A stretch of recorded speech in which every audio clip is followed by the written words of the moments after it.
జూపల్లి కృష్ణారావు గారికి నేను అడుగుతా ఉన్నా. ఆయన మంత్రిగా ఉన్నప్పుడు సోమశిలలో శిలాఫలకం వేసిండు. తర్వాత నేను మంత్రి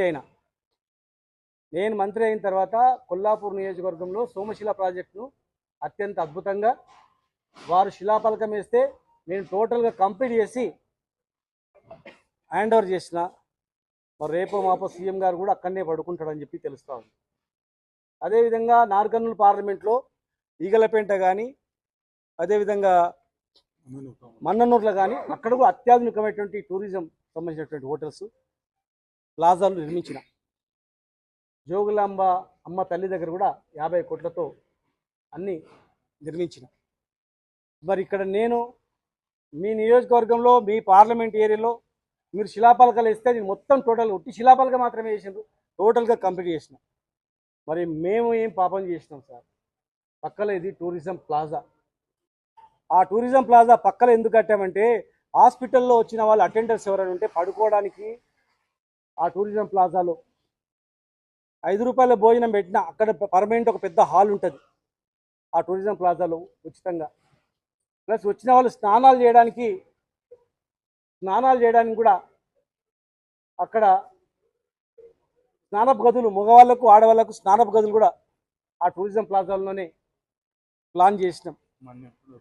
తర్వాత రూమ్స్ కూడా అతి తక్కువ ధరకు రూమ్స్ కూడా నిర్మించినాం. పేదవాళ్లకు కన్వెన్షన్ సెంటర్స్ కూడా అందులో ఉన్నాయి. పేదవాళ్లకు తక్కువ ధరకు పెళ్లి చేసుకోవడానికి. ఎలక్షన్ కన్నా ముందు ఏదో అబద్ధాలు మాట్లాడి మీరు టూరిజం మంత్రి కదా, ఎందుకు అది 2023 నాడు ఎలక్షన్ పోలింగ్ నాడు ఎట్లయితే ఉందో యాస్టిస్ తదాస్త్ అన్నట్లు ఎందుకు ఉంది? దానికి సంబంధించిన ఫైల్ను ఆ ఎల్లమ్మ గుడి దగ్గరనో లేదంటే కలెక్టరేట్లనో పెట్టి ఆ ఫైల్ తెప్పించి ఆ కాంట్రాక్టర్లు పిలిచి అసలు ఎందుకు జాప్యమైంది, ఎందుకు చేస్తలేరు, ఎవరు కాంట్రాక్టరు, ఆ సంబంధించిన కాంట్రాక్టర్లను పిలిపించి కూర్చునబెట్టి అడగండి, ప్రజలకు చెప్పి తొందరగా కంప్లీట్ చేయండి దయచేసి. మన్నెంకొండలో రాష్ట్రంలో మొట్టమొదటి రోప్వే, మన్నెంకొండలో రోప్వే 100 కోట్లతో, ఇది 100 కోట్ల టూరిజం ప్లాజా.